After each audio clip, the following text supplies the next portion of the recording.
I looked through Martindale and Hubble directories until the microfiche was just going in front of my eyes, trying to, and that is how I found so many of them in small towns. I wanted to know who was out there.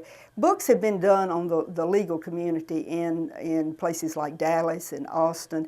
We have one on the Houston Bar Association that was done years ago. There's not a real comprehensive one here, unless I'm not familiar with it. Has anything been done, Joe, on the legal community here in Houston?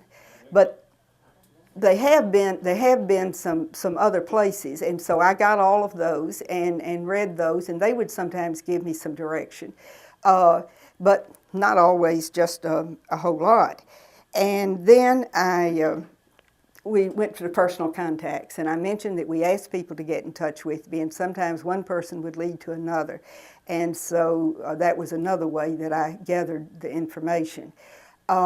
Every time you find something, you just get so excited because you just, it's like finding a jewel down in the sand. If you're a researcher, if you're not a researcher, you probably don't understand that. But when you find things, you do just get very excited. But I was asked tonight to talk about Houston women. And the book is on Texas women. So I tried to pull the Houston women out and tell you just a little bit about them. Hortense Ward, as I mentioned, was the first one certainly of stature. Hortense Ward had come to Houston, had divorced her husband, had 3 daughters. She worked as a legal stenographer. She needed to make a living.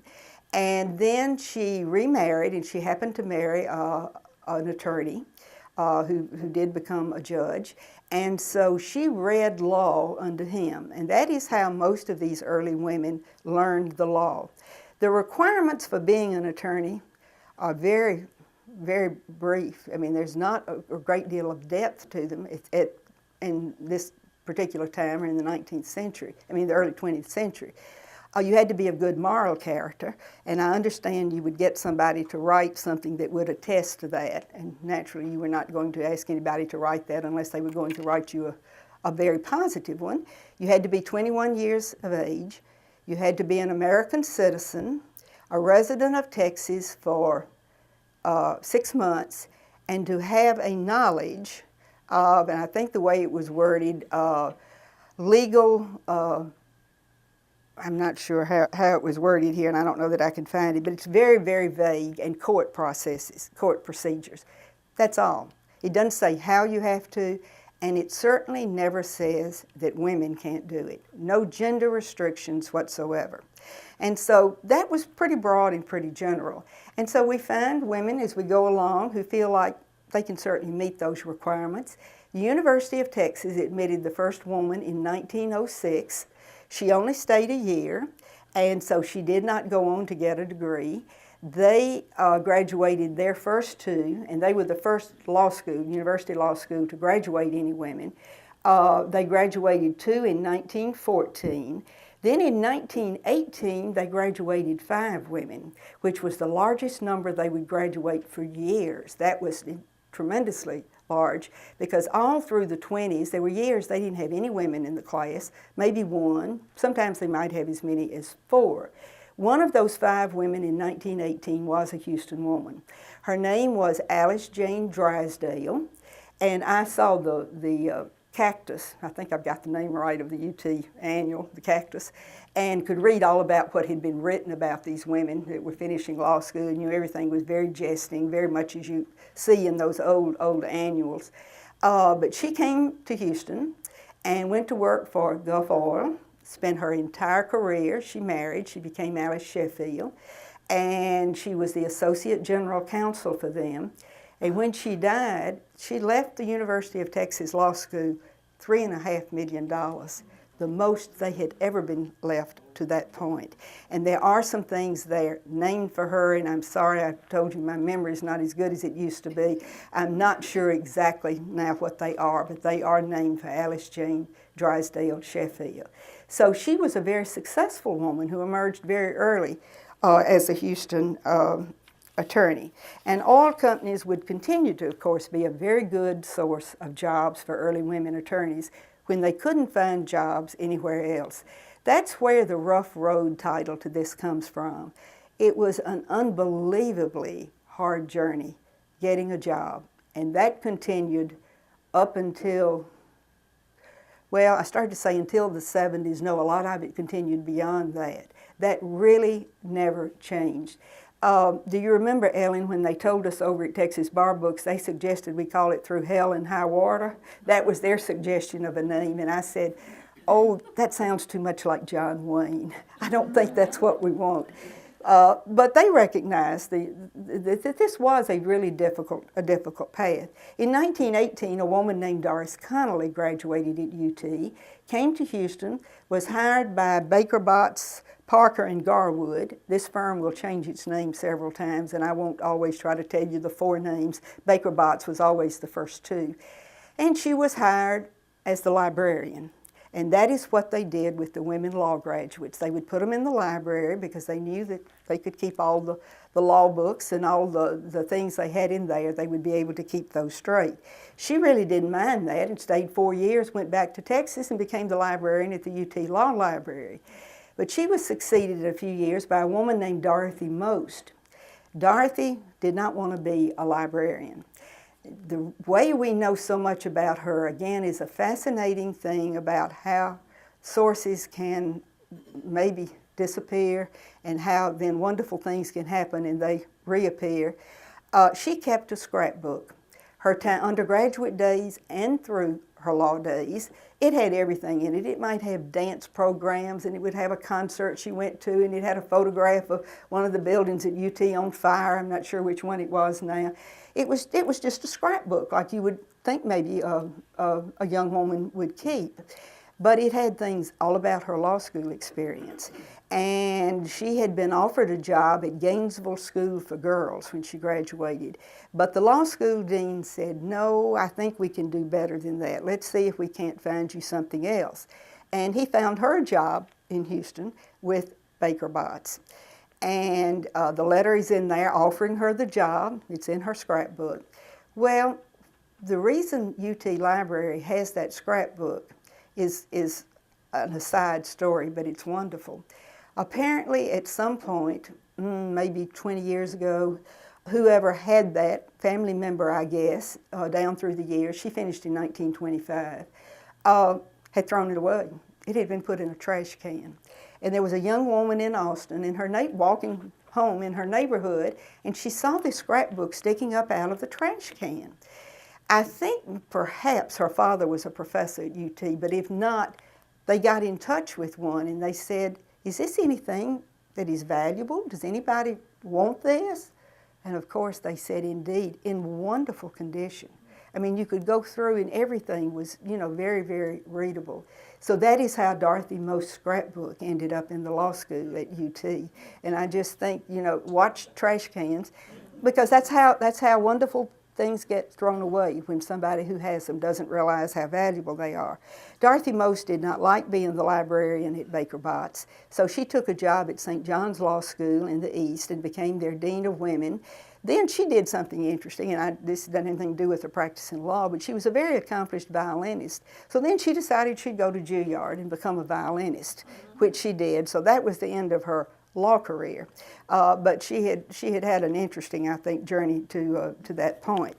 Then there is one that is just one of my most favorite Houston women attorneys, and that is Joyce Berg. She finished law school in 1929, came to Houston, she said, pounded the pavement trying to find a job, and nobody wanted to hire her. So she decided, well, she'd go to New York City. She went there, went to work for the largest title company in New York City at that time. But after several years, she decided she wanted to come back to Houston.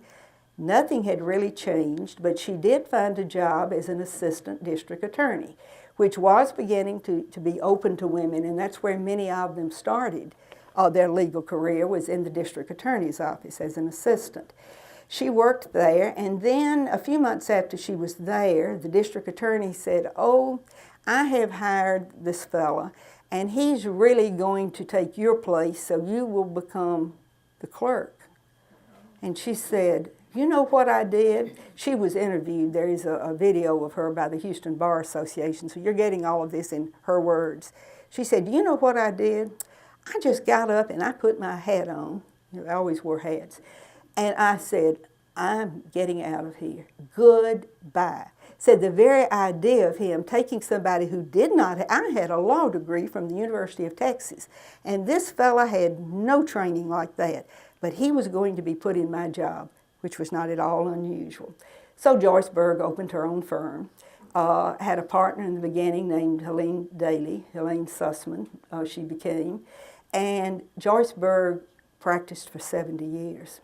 When she, at the very end, I understand, she was going to her office in her wheelchair and died probably not more than maybe 15 years ago. I've got her obituary. And so I think Joyce Berg just had this wonderful spirit. And some of her specialty was, some of the things she did, she was probably one of the early immigration attorneys in Houston. She became concerned about Jews resettling after the Holocaust.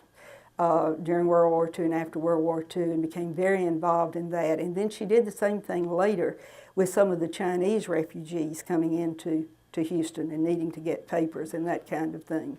So she's another one that I've certainly found interesting. Other schools, of course, became available. They didn't all go to UT. We had Baylor, SMU, I've mentioned South Texas, and those all existed in the 30s and the 40s. And then there were what were called proprietary schools, and this is where so many of the early women really got their training. They were local schools that an individual would open. They were for profit, though they were very inexpensive. They held classes at night, and it was easy for a woman, if she had a job during the daytime, needing to keep that job, she could go to classes at night, and they were not expensive, and she could get her legal training. And there were several in the state. The one here in Houston was Houston Law School, which was started in 1905 and really existed until 1945. And what these schools would do, they would use local attorneys, local practitioners to teach as adjunct professors. But and it was one limited to women. Of course, men attended this too. But that became a really good avenue for women who couldn't go off to a university in order to get their training. Most women in these years were specialists in real estate law or probate or domestic relations. I think we call that family law today, right, Elliot? And or just general office law is what they did.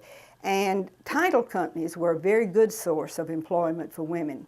There was a Houston, actually she lived in Galveston. She ended up moving to Houston. She was named Wilmina Morris, and her family actually owned a Stewart Title Company. So Wilmina went to the University of Texas. Her family was not opposed to her studying law. Her mother's father had been a judge, and her mother said, well, you can go study law, but don't ever go near a courthouse. That is a very dangerous place for a woman to be.